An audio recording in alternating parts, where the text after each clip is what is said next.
السلام علیکم ورحمۃ اللہ وبرکاتہ۔ کیا حال ہے آپ سب کے؟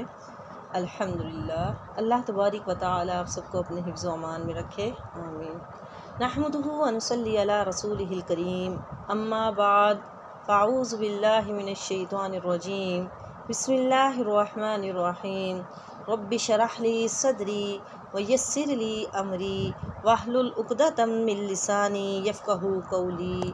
رب زدنی علما، اللہم زدنا علما، اللہم فقہنا فی الدین، اللہم انا نسألک علما نافعا ورزقا طیبا وعملا متقبلا، آمین۔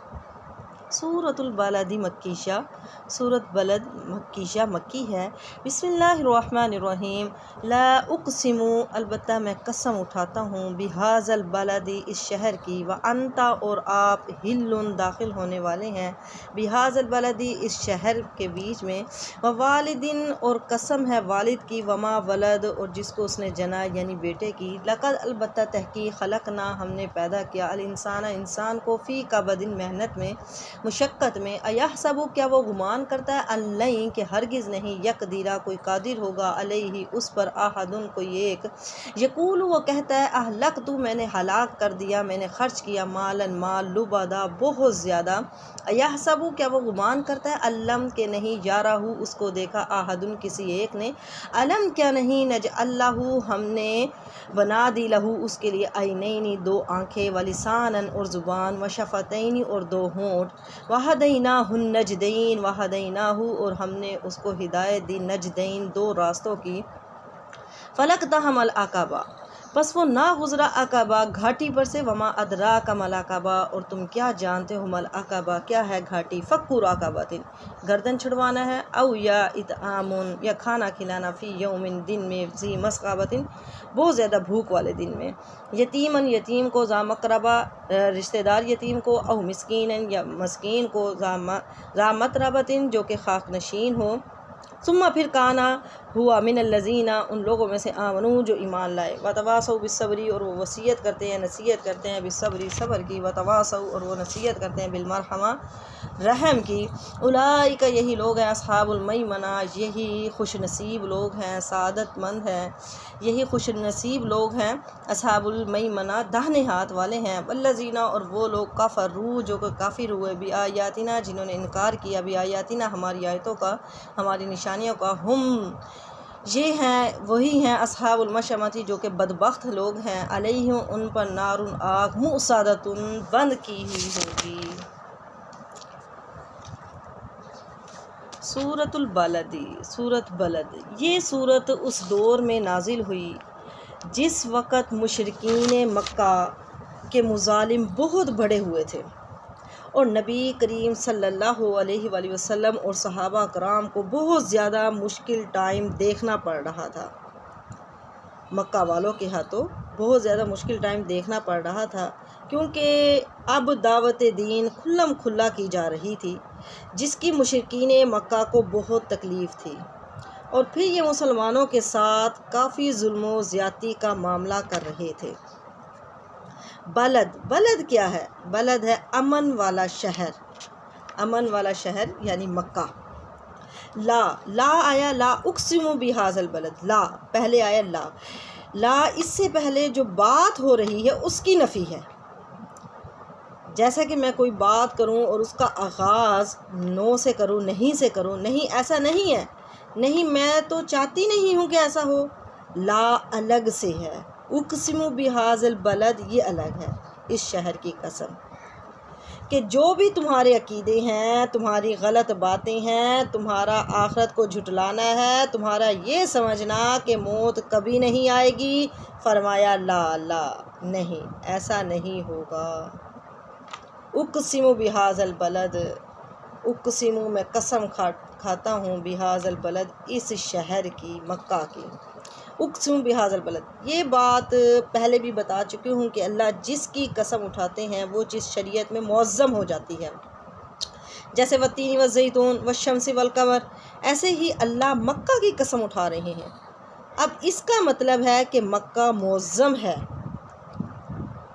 تو اکثر لوگوں کو میں نے دیکھا ہے کہ جو عمرہ اور حج کے لیے جاتے ہیں، جب وہاں سے آتے ہیں تو لوگوں کے معاملے میں باتیں کرتے ہیں، شکایت کرتے ہیں اور مکہ کو قصوروار ٹھہراتے ہیں کہ جی مکہ کے لوگ بڑے خراب ہوتے ہیں، مکہ میں مجھے کسی نے لوٹ لیا، مکہ میں میرے ساتھ بڑا فراڈ ہوا ہے۔ تو آپ ویسے ہی کہہ دیں کہ فلاں شخص نے اچھا نہیں کیا، لیکن مکہ کے شہر کو نشانہ نہ بنائیں۔ کیوں؟ کیونکہ اللہ تعالیٰ نے اس شہر کی قسم اٹھائی ہے۔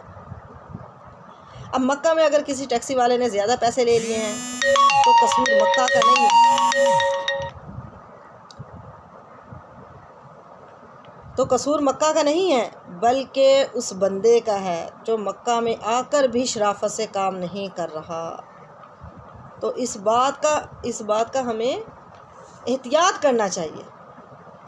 لا اقسم، میں قسم اٹھاتا ہوں بہذا البلدی، اس شہر کی، وانت، اور آپ، حل، حلال ہیں، بہذا البلدی، اس شہر میں، یا آپ داخل ہونے والے ہیں اس شہر میں، وانت حل بہذا البلد۔ اس کی مختلف تفسیریں کی گئی ہیں۔ ایک تو یہ ہے یعنی مکہ میں قتل و غارت حلال نہیں ہے، اس کی اجازت نہیں ہے، لیکن آپ صلی اللہ علیہ وسلم کے لیے حلال کیا گیا۔ کیوں؟ کیونکہ آپ کے قتل کے منصوبے بنائے جا رہے تھے۔ تو یہ اشارہ ہے اس وقت کی طرف جب مکہ فتح ہوا، اس وقت اللہ تعالیٰ نے نبی کے لیے اس شہر حرام میں یعنی قتال کو حلال کر دیا تھا اللہ تعالیٰ نے، جبکہ اس میں لڑائی کی اجازت نہیں ہے۔ چنانچہ حدیث ہے کہ نبی کریم صلی اللہ علیہ وسلم نے فرمایا، اس شہر کو اللہ تعالیٰ نے اس وقت سے حرمت والا بنایا ہے جب سے اللہ نے زمین آسمان پیدا کیے، شروع سے، اور قیامت تک اس کی یہ حرمت عزت باقی رہے گی۔ نہ اس کا درخت کاٹا جائے گا، نہ اس کے کانٹے اکھیڑے جائیں گے، اور میرے لیے اسے صرف دن کی 1 ساعت 1 گھڑی کے لیے حلال کیا گیا تھا، اور آج اس کی حرمت پھر اسی طرح لوٹ آئی ہے جیسے کل تھی۔ اور اگر یہاں کوئی قتال کے لیے میری دلیل میں میری لڑائی پیش کرے تو اسے کہو کہ رسول اللہ صلی اللہ علیہ وسلم کو تو اللہ نے اجازت دی تھی، جبکہ تمہیں یہ اجازت نہیں دی۔ وَأَنْتَ حِلٌّ بِهَذَا الْبَلَدِ وَوَالِدٍ وَمَا وَلَدَ، ووالد اور قسم ہے باپ کی، وما ولد اور جس کو اس نے جنا یعنی بیٹے کی۔ تو اس کے بارے میں مختلف رائے ہیں۔ ایک تو یہ ہے کہ حضرت آدم علیہ السلام والد اور ان کے بچے، ان کی قسم کھائی جا رہی ہے۔ والد کی حضرت آدم علیہ السلام والد ہے اور ان کے بچے کی قسم کھائی جا رہی ہے۔ ایک ابراہیم علیہ السلام اور ان کے بیٹے اسماعیل علیہ السلام کی قسم کھائی جا رہی ہے، کیونکہ ان دونوں نے ہی خانہ کعبہ کی بنیاد رکھی تھی۔ اور ایک رائے یہ ہے کہ تمام والد اور تمام بچے مراد ہیں، واللہ عالم، اللہ بہتر جانتے ہیں۔ پھر کیا کہا اللہ تبارک و تعالیٰ نے قسمیں اٹھانے کے بعد، لقد، البتہ تحقیق، خلقنا، ہم نے پیدا کیا، انسان کو، فی کبد، محنت میں، مشقت میں، یعنی اس کی زندگی محنت و مشقت والی ہے، اس کی زندگی محنت و مشقت والی ہے۔ ایک معنی تو اس کا یہ لیا جاتا ہے کہ مجاہد فرماتے ہیں کہ جب یعنی بچہ بنتا ہے، یعنی پہلے نطفہ ہے، پھر علقہ ہے، مضغہ ہے، نطفہ ہے، پھر خون بستہ ہو جاتا ہے، پھر گوشت کا لوتھڑا بن جاتا ہے، یعنی وہ اپنی پیدائش میں خوب مشقتیں اٹھاتا ہے۔ جیسے اللہ تعالیٰ اور ایک اور جگہ پر اللہ تعالیٰ فرماتے ہیں کہ اس کی ماں نے حمل میں تکلیف اٹھائی، پھر وضع حمل میں بچے کو پیدا کرنے میں مشقت برداشت کی، بلکہ دودھ پلانے میں بھی مشقت اٹھاتی ہے، تکلیف اٹھاتی ہے، اور پھر اس کو پالنے میں، معیشت میں بھی اس کی تکلیف ہے۔ یعنی اس کی زندگی محنت و مشقت والی ہے، کہ بے شک اللہ تعالیٰ نے انسان کو مشقت میں پیدا کیا ہے۔ اب یہ مشقت جو ہے یہ کیا ہے؟ ہر انسان محنت مشقت کر رہا ہے، اور یہ ختم نہیں ہوگا، یہ محنت مشقت، جب تک کہ وہ قبر میں نہیں اترے گا۔ یہ محنت اس کی چلتی رہے گی۔ جو سب سے امیر ترین آدمی بھی ہے اسے بھی محنت کرنی پڑتی ہے۔ ہر انسان محنت کر رہا ہے، کوئی مال کے حصول کے لیے، کوئی فیملی کے ساتھ، کوئی صحت کے لیے، ہر انسان کوشش میں لگا ہوا ہے۔ اور اگر آپ انسان ہیں تو آپ کو بھی محنت کرنی پڑے گی، مشقت اٹھانی پڑے گی۔ دنیا میں محنت مشقت ہے، جبکہ جنت میں آرام ہے۔ اگر آپ نے اللہ کی راہ میں محنت مشقت کرنی ہے تو وہ آپ کی مرضی ہے، یا اس کے علاوہ میں کرنی ہے تو آپ کی مرضی ہے۔ لیکن محنت مشقت انسان کو کرنی ہی پڑے گی ہر حال میں۔ لیکن یقین کریں اطمینان صرف ایک راستے میں ہی ہے، محنت مشقت تو کرنی ہی ہے تو اطمینان صرف ایک راستے میں ہے، یا ایتھا النفس المطمئنہ ارجعی الی ربک راضیۃ مرضیہ۔ اگر آپ نے نیکی کی طرف جانا ہے تب بھی محنت مشقت ہے، اگر حرام کی طرف جانا ہے تب بھی محنت مشقت ہے۔ کیا جو لوگ دنیا میں لوٹ مار کر رہے ہیں کیا وہ محنت مشقت نہیں کر رہے؟ وہ بھی محنت مشقت کر رہے ہیں، تو یہ حرام کے لیے کر رہے ہیں، بے حیائی فحشائی کو پھیلانے میں کر رہے ہیں۔ جو چوری کرتے ہیں ڈاکہ ڈالتے کیا وہ محنت نہیں کرتے؟ وہ بھی محنت مشقت کر رہے ہیں۔ لیکن ہمیں جو کہا گیا ہے، ہمیں کیا کہا گیا؟ ہمیں کہا گیا تم حلال میں محنت مشقت کرو، حلال کاموں میں محنت مشقت کرو۔ لقد البتہ تحقیق خلقنا ہم نے پیدا کیا انسان کو فی کبد محنت و مشقت میں، یعنی اس نے محنت و مشقت کرنی ہی کرنی ہے۔ ایحسب کیا وہ گمان کرتا ہے ان یقدر کہ نہیں ہے کوئی بھی قادر علیہ اس پر احد کوئی بھی اس پر کوئی قادر نہیں ہے۔ اب وہ جو کچھ بھی محنت مشقت کر رہا ہے، چاہے برائی کے لیے کر رہا ہے، گناہ کے لیے کر رہا ہے، نیکی کے لیے کر رہا ہے، دین کے لیے کر رہا ہے، یعنی کوئی اس کی گرفت کرنے پر قادر ہی نہیں ہے۔ کیا وہ یہ سمجھتا ہے کوئی اس کو پکڑ ہی نہیں سکتا؟ اگر وہ گناہ کے کاموں میں کر رہا ہے تو کیا وہ یہ سمجھتا ہے کہ اس پر کوئی قادر نہیں، کوئی اس کی پکڑ نہیں کر سکتا، کوئی اس کا حساب لینے والا نہیں ہے؟ کیا اس پر کوئی عذاب نہیں بھیج سکتا؟ یقولو وہ کہتا ہے اہلکت میں نے ہلاک کیا، میں نے خرچ کیا مال لبدا بہت زیادہ۔ اب کیا ہے، یعنی یہ دنیا کے معاملات اور فضولیات میں خوب پیسہ اڑاتا ہے، پھر فخر کے طور پر لوگوں کے سامنے بیان کرتا پھرتا ہے میں نے تو اتنے پیسے لٹا دیے، میں نے اتنا مال اٹھا دیا۔ یعنی یہ شخص جو ہے یہ بہت عیاش بندہ تھا، بہت پیسہ اڑایا، کسی خیر کے کام میں نہیں، نیکی کے کام میں نہیں لگایا، اپنے اوپر لگایا، فضول خرچی پر خرچ کیا، فضول خرچی کی بہت زیادہ، اور پھر اس پر فخر بھی کرتا ہے، یعنی تکبر کرتا تھا۔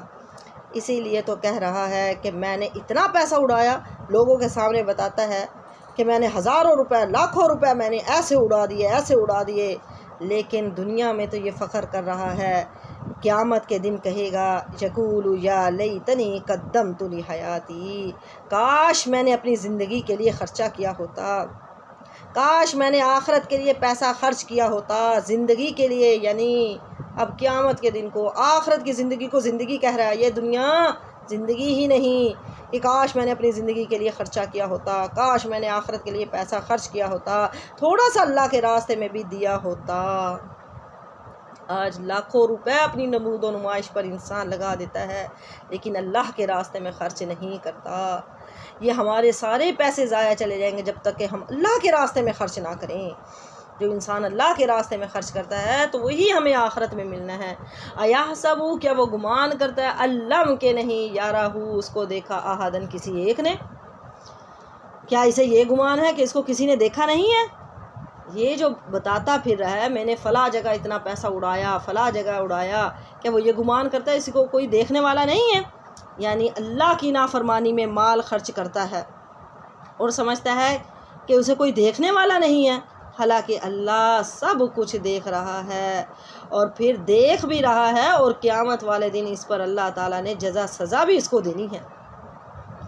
پھر آگے اللہ تبارک و تعالیٰ نے فرمایا الم نجعل لہ عینین۔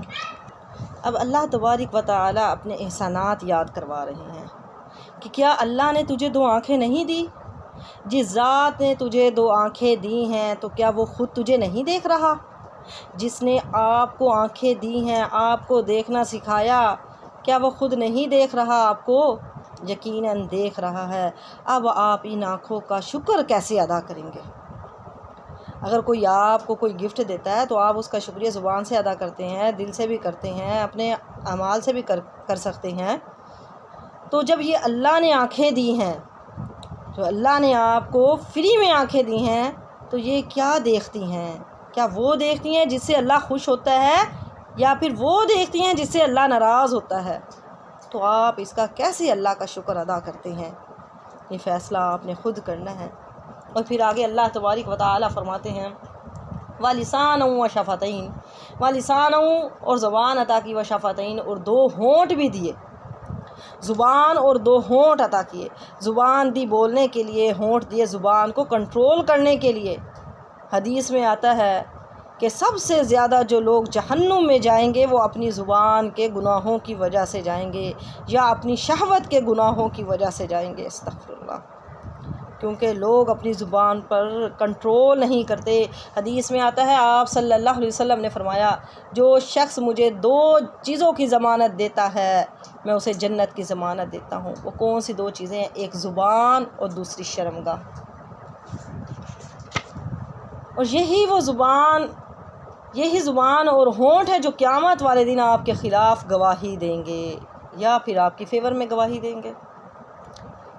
یہ ساری چیزیں ہم بغیر ٹیکس کے استعمال کر رہے ہیں، تو ہم اس کا کس طرح شکریہ ادا کرتے ہیں، شکر اللہ تعالیٰ کے آگے ادا کرتے ہیں۔ اللہ تعالیٰ فرماتے ہیں وَهَدَيْنَاهُ النَّجْدَيْنِ، اور ہم نے اس کو راستہ دکھایا۔ نجدین 2 راستے دکھا دیے، ہم نے اس کو دکھائے 2 راستے، ہم نے دونوں راستے دکھا دیے۔ قرآن میں اللہ تبارک و تعالیٰ فرماتے ہیں کہ دین میں کوئی جبر نہیں ہے، لا اکراہ فی الدین، دین میں کوئی زبردستی نہیں ہے، دین میں کوئی جبر نہیں ہے، یعنی آپ کسی کو زبردستی کر کے اسلام میں داخل نہیں کر سکتے۔ وہ خود سے سمجھ کر سیکھ کر آئے گا تو ٹھیک ہے، لیکن آپ زبردستی نہیں کر سکتے۔ ہاں، جو اسلام میں داخل ہو گیا ہے تو پھر آپ اس کو کہہ سکتے ہیں، اس کو نصیحتیں کر سکتے ہیں۔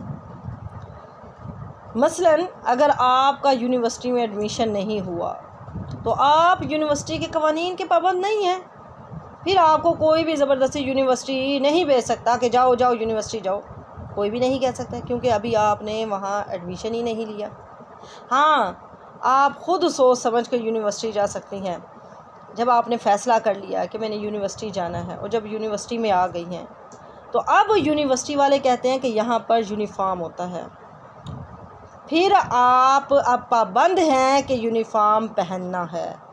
اگر یونیورسٹی والے کہتے ہیں کہ آپ نے 8:30 پر یہاں پہنچنا ہے تو آپ نے پہنچنا ہے، پھر آپ 12 بجے سو کر نہیں اٹھ سکتی۔ ہاں، اگر آپ کا داخلہ نہیں ہوا ہے تو پھر جو آپ کی مرضی ہے، جو مرضی کپڑے پہنے، 8 بجے کے بجائے آپ 12 بجے اٹھے، کوئی مسئلہ نہیں ہے، کیونکہ آپ یونیورسٹی کے پابند نہیں ہیں۔ اسی طرح جب آپ مسلمان ہو گئے ہیں، داخلہ ہو گیا ہے، مسلمان ہو گئے ہو، پھر آپ نہیں کہہ سکتے کہ لا اکراہ فی الدین، کہ دین میں زبردستی نہیں ہے۔ جب آپ مسلمان ہو گئے ہیں تو اب آپ کو نماز بھی پڑھنی پڑے گی، پھر رمضان کے روزے بھی رکھنے پڑیں گے، پھر آپ یہ نہیں کہہ سکتے کہ میری مرضی ہے میں کروں یا نہ کروں، میں رکھوں یا نہ رکھوں۔ اللہ نے آپ کو حکم دیا ہے، آپ نے کرنا ہے، اگر آپ نہیں کریں گے تو گناہ گار ہوں گے۔ تو اللہ نے دونوں راستے دکھا دیے ہیں، کوئی راستہ تو شروع میں آسان ہے، بعد میں مشکل ہے، اور کوئی پہلے مشکل ہے اور بعد میں راستہ آسان ہے۔ دونوں راستے اللہ تبارک و تعالیٰ نے دکھا دیے ہیں، اچھائی کا بھی اور برائی کا بھی۔ اللہ تبارک و تعالیٰ نے فرمایا فَلَقْتَحَمَ الْعَقَبَةَ، فَلَقْتَحَمَ، پس وہ نہ گزرا، عقبہ، گھاٹی پر سے نہ گزرا۔ گھاٹی یعنی 2 راستوں کی ہدایت دی تھی، ایک خیر اور شر، یعنی جو بھلائی والا راستہ تھا، اچھائی کا، نیکی کا راستہ تھا، وہ مشکل تھا تو وہ اس پر سے نہ گزرا۔ ابن عباس فرماتے ہیں کہ عقبہ جہنم کے ایک پھسلنے والا پہاڑ ہے، یعنی مشکل راستہ، یعنی جو مشکل راستہ تھا وہ اس پر سے نہیں گزرا۔ اسے جو 2 راستے دکھائے تھے ان میں سے اسے جو مشکل لگ رہا تھا، اس نے اس پر چلنے کا سوچا بھی نہیں، اس پر سے چلنے کا سوچا بھی نہیں۔ عقبہ وہ راستہ کہ کسی پہاڑ پر چڑھ رہے ہیں، جو تھوڑا مشکل راستہ ہے، یعنی عقبہ مشکل راستہ، حالانکہ مشکل تو تھا یہ راستہ لیکن کامیابی والا راستہ تھا۔ مشکل راستہ ہے، دین پر چلنا مشکل ہے لیکن کامیابی اسی میں ہی ہے۔ مثلا میرے سامنے 2 راستے ہیں لیکن مجھے نظر آ رہا ہے کہ یہ راستہ مشکل ہے، تھوڑی سی چڑھائی پر چڑھنا پڑے گا پھر آسانی ہے، گھاٹی پر چڑھنا پڑے گا، پہاڑ پر چڑھنا مشکل ہوتا ہے۔ مجھے نظر آ رہا ہے یہ راستہ مشکل ہے، تھوڑی سی چڑھائی پر چڑھنا پڑے گا لیکن پھر آسانی ہے۔ اور ایک اور راستہ ہے جو نیچے اتر رہا ہے، اور نیچے اترنا آسان ہے، لیکن مجھے نظر آ رہا ہے یہ نیچے والا جو راستہ ہے یہ دلدل میں اتر رہا ہے۔ تو کیا میں صرف اسی وجہ سے نیچے والا راستہ اختیار کر لوں گی کہ وہ آسان ہے؟ جبکہ مجھے نظر آ رہا کہ وہ دلدل میں جا رہا ہے۔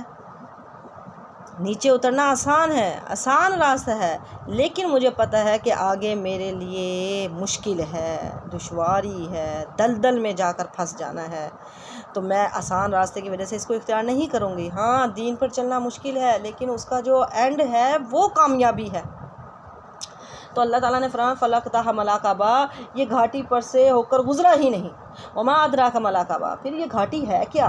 فَكُّ رَقَبَةٍ، یہ مشکل کام ہے۔ فَكُّ رَقَبَةٍ، گردن چھڑوانا ہے۔ عقبہ کا مطلب ہے راقبہ، یعنی گردن چھڑوانا ہے۔ مسند احمد میں ہے، آپ صلی اللہ علیہ وآلہ وسلم نے فرمایا جو کسی مسلمان کی گردن چھڑوائے گا، یعنی غلام آزاد کروانا، گردن چھڑوانے کا مطلب ہے غلام آزاد کروانا، تو اللہ اس کے ہر عضو کو اس کے ہر عضو کے بدلے جہنم سے آزاد کر دیتا ہے۔ ہاتھ کے بدلے ہاتھ، پاؤں کے بدلے پاؤں، اور شرمگاہ کے بدلے شرمگاہ۔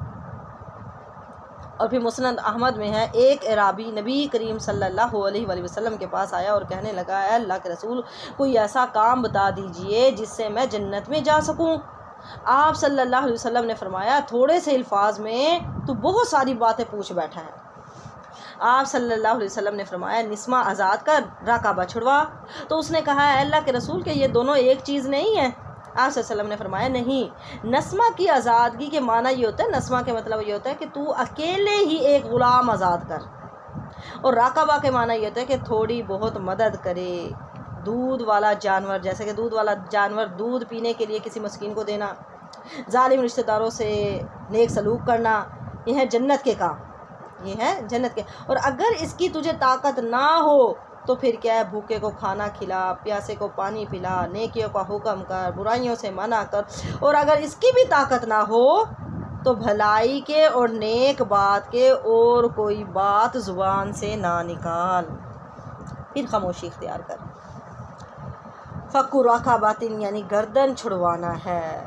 اگر یہ کام نہیں ہو سکتا، او اطعام، یا پھر کھانا کھلانا، فی یوم ذی مسغبۃ، فی یوم، اس دن میں، ذی مسغبۃ، یعنی بھوک والے دن میں، یعنی بھوک کے وقت کھانا کھلانا، اور وہ بھی اسے جو کہ یعنی نادان بچہ ہے اسے کھانا کھلانا، یتیم ذا مقربۃ، یتیم ہے، قرابت دار ہے، رشتہ دار ہے، یعنی اس کے باپ کا سایہ اس کے سر سے اٹھ چکا ہے اور ہے بھی وہ اس کا رشتہ دار۔ رسول اللہ صلی اللہ علیہ وسلم نے فرمایا، مسکین کو صدقہ دینا ایک ثواب ہے اور رشتہ دار کو دینا دوہرا اجر ہے۔ اگر آپ کسی کو دیتے ہو تو وہ آپ کو ایک اجر دیا جائے گا، ایک ثواب ملے گا، لیکن اگر رشتہ دار ہے، یتیم مسکین ہے، اگر اس کو دیتے ہو تو ڈبل دیا جائے گا، ایک رشتہ داری کا ثواب ملے گا، صلہ رحمی کا ثواب ملے گا، دوسرا صدقہ دینے کا ثواب دیا جائے گا۔ تو فرمایا کھانا کھلانا، اس دن کھانا کھلانا جب آپ کو بھی بھوک لگی ہوئی ہو، تو یہ بھی بڑا مشکل کام ہے۔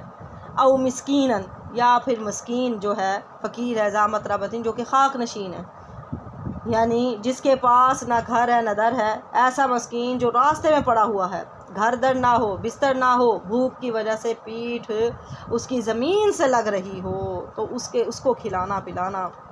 ثم پھر کانا ہو من الذین، ان لوگوں میں سے آمنو جو ایمان لائے، وتواصوا، اور نصیحت کرتے ہیں صبر کی، یعنی یہ نیکی کے کام بھی کرتے ہیں اور پھر وہ ان لوگوں میں سے ہے جو کہ ایمان لے کر آئے ہیں اور صبر کی نصیحت کرتے ہیں، صبر کی نصیحت کرتے ہیں، وتواصوا بالمرحمہ، اور رحم کرنے کی بھی ایک دوسرے کو وصیت کرتے ہیں۔ یعنی پھر یہ شخص نیک کاموں کے باوجود، جو پر بیان ہوئے نیک کاموں کے باوجود دل میں ایمان بھی رکھتا ہو اور ان نیکیوں پر اللہ تعالیٰ سے وہ اجر کی امید بھی رکھتا ہو۔ وتواصوا بالصبر، صبر کی بھی وصیت ایک دوسرے کو کرتے ہیں، وتواصوا بالمرحمہ، اور رحم کرنے کی بھی وصیت کرتے ہیں، نصیحت کرتے ہیں۔ اہل ایمان کی صفت ہے کہ وہ ایک دوسرے کو صبر کی، رحم کی تلقین کرتے ہیں، یہ اہل ایمان کی صفت بیان کی گئی ہے۔ اور حدیث میں آتا ہے، رحم کرنے والوں پر اللہ بھی رحم کرتا ہے۔